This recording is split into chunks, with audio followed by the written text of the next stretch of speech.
you are in a cage, essentially. It's not a physical cage, but it's a mental one. It's mental slavery. It's a new form of slavery where you are actually in a cage, but you're not aware of it because you roaming about free, so you think you're free. But all your ideas, all your conceptions, you will see that it's meant to keep you in a cage where constantly you feel oppressed. You know your country is at war within itself, where you and your brothers and sisters, you can't get along. You start a conversation and you find that you can't agree on anything. And one of the reasons why you can't agree on anything is because your very foundation of who you are, your very identity, is now been split and it's fragmented, and it's everybody else's ideologies except for your own. And until we Black people can get to one ideology, can get under one umbrella, and that umbrella is called spirituality. It is the African spirituality, who we were before we went into slavery. That is the only thing that can unite us to the point where we have separate understanding of a phenomenon, but we can link ourselves under that one umbrella, because that, from there, everything else, starts. Just like back to prior civilization, where we built any great civilization, it was because we followed one principle, which was we one people, number one, and then we are going to worship this God, the way we understand God. And the way we understood God back then, it wasn't through a book that said there was one person in the sky that oversee everything that you do, and you just do that. And everything else that you see around you didn't matter, or you couldn't understand it any other way. It was only you could understand it from that one perspective.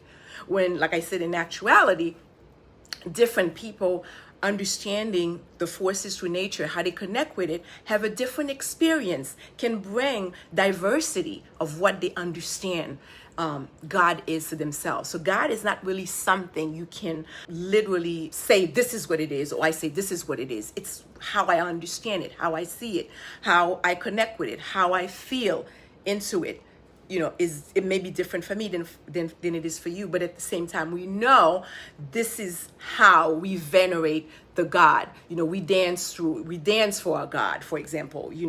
We sing for our God the way we understand our God. We cook with our God. So everything that we do, God is in it. So losing our identity has had the most greatest negative effect on who we are, because if we don't know who we are, if our identity is intertwined into the enemy's plan of how to continually manipulate us and oppress us, until we're able to tease out our identity piece by piece from where we have left it. We have to go back and pick it up. We have to go back and find the pieces of ourselves that they told us that were demonized, that were not good, that was evil, that was negative. We have to go back now and look at it and see, first of all, was it evil? And second of all, what about it was evil? And we have to reclaim it, because our strength lies into our connection to our own ancestors. Because as long as we continue to worship the God of the oppressor, we continue to nourish the egregore of that oppressor, meaning we are giving our energy to this other egregore and making it more powerful. So even if something is false, like a false God, but if we're venerating it ourselves with our own energy, we're giving it energy, it's going to be real in a sense. It's going to be real because we giving it our energy. Because whatever you give your energy to, energy is impartial. So that's what we're doing when we're nourishing another egregore, especially the oppressor's egregore, which means your own egregore is now becoming weaker and weaker and weaker. And then we say things like, this God that we have, they've abandoned us. We could use that kind of language and say, our God has abandoned us. Our God has not abandoned us. What our ancestors have done, they're waiting for us to wake up. They're waiting for us to realize that we have abandoned them. And it's us again who are the gods. Once we understand understand who we are, we understand our true identity, then we realize we are the gods that we've been waiting for. Then we will activate the God inside of us. And from there, we will be able to take back our liberty, take back our identity. That's how that's done. Versus when you were told that there is a God that's going to come to rescue you. And because that Christian conception that we believe in it, that's why we wait. We wait for paradise, or we wait for hell. And when in actuality, both of those are fictitious. There is neither. It's whatever hell you suffer is here, whatever paradise you're going to have is here, because it's you again who's making it. So because you don't understand yourself and your place in the world, because you've been removed, then you end up listening to somebody else telling you to wait for your savior, wait for salvation. When you look around, when you look at reality for real, you realize that your oppressor is not waiting for paradise in the future. He's not waiting for paradise in the future. He's actually living his own reality right now through oppressing you. That's not in the future. So why should your salvation also be in the future? Why can't it be now? That would be the first question you would need to ask that false God that's saying that you should wait for the future before you can have your salvation. But because this is a religion that was brought down to us, like I said, through tortural means, it puts so much fear in us. And because we continue to worship that God to our language, to our conception, because it became an ideology itself within the culture, within the society, whatever society, whether I'm talking about Haiti or I'm talking about Africa. So you don't really need to go to church to be a Christian.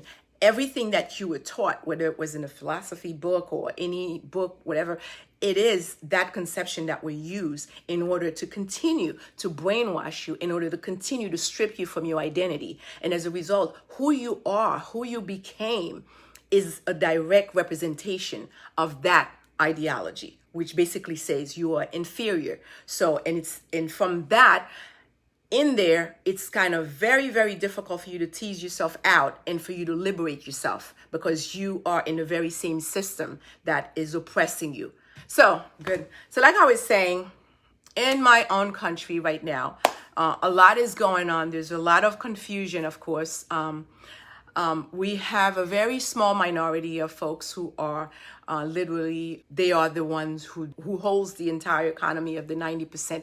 Such is the narrative for wherever you are, wherever Black people is, whether we're talking about Haiti, whether we're talking about in Africa, in Congo. We know the Congolese land, Congo land, is a very rich land. It's very rich, but then the Congolese people are suffering. We know that. We know the Mali, the Empire Mali, who was the greatest empire before. Now, these people are suffering, but yet their countries are not poor. Their countries are not poor. Haiti is not poor neither. We have plenty of resources for it's a very small island, so it has enough resources really for its own inhabitants. But however, this is not the story. The story is that this is a country, like I said, that's been under political strife for the last 215 years. And the reason for that is because we have a small group of people, and in our case, it's a group of foreigners who not even part from the land. It's a group of foreigners coupled with a group of mulattoes, which are, the light-skinned Haitians who were the mix of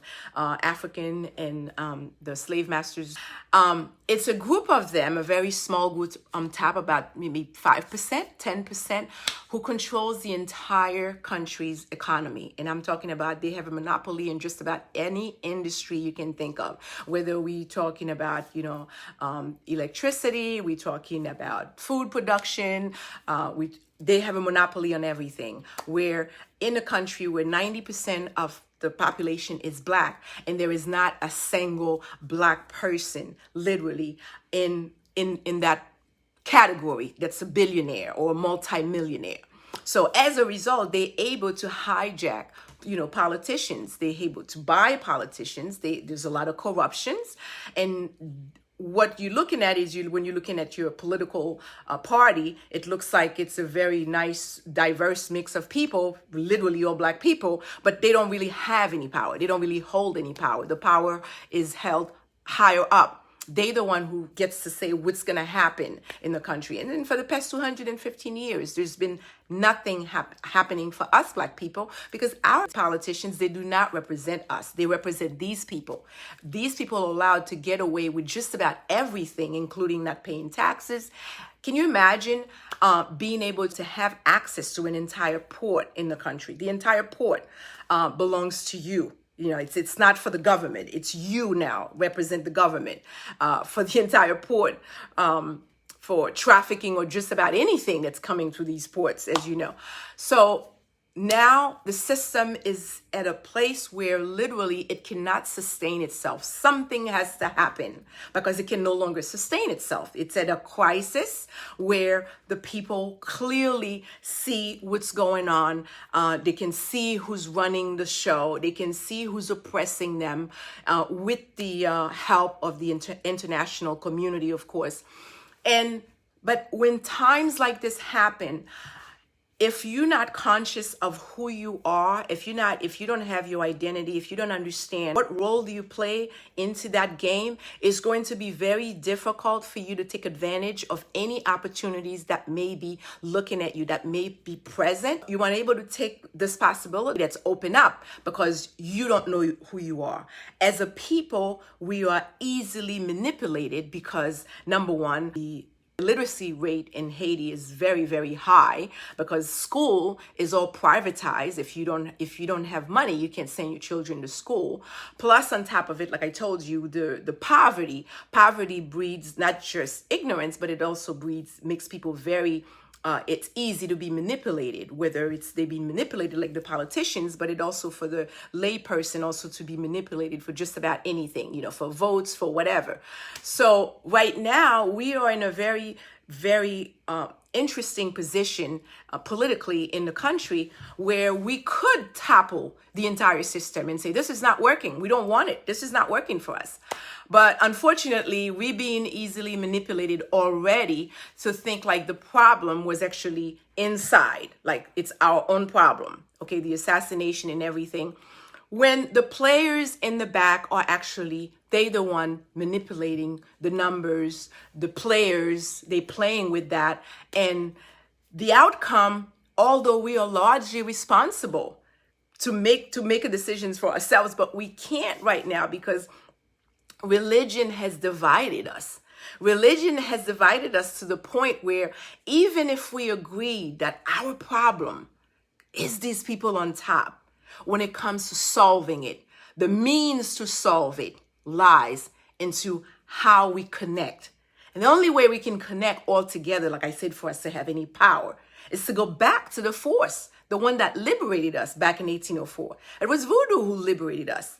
It wasn't Christianity. Christianity kept us in enslavement for 300 plus years. It was only when our ancestors realized that they were the gods. They were who they were waiting for. They were who they had forgotten to be. Then when they called onto that, that's when they had the power to break the chains and liberate themselves. But now, for us to do that again would require that at least we understand this is what we have to do. This is the force. This is the solution. But unfortunately, as Haitians now, we can't do that because everyone agrees, yes, there's a problem, but, well, I'm not into your voodoo stuff. Your voodoo stuff is demonized because that's what Master has told you.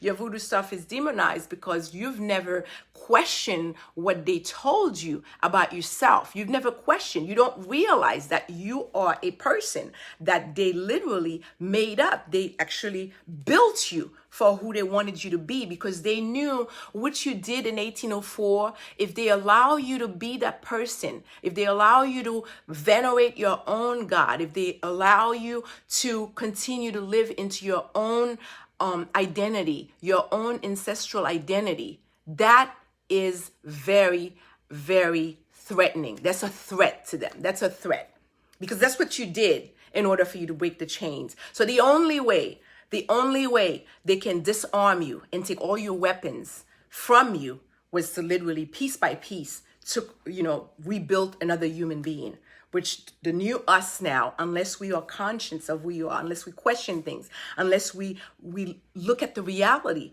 of each of us ourselves and see how did we get here and go back to history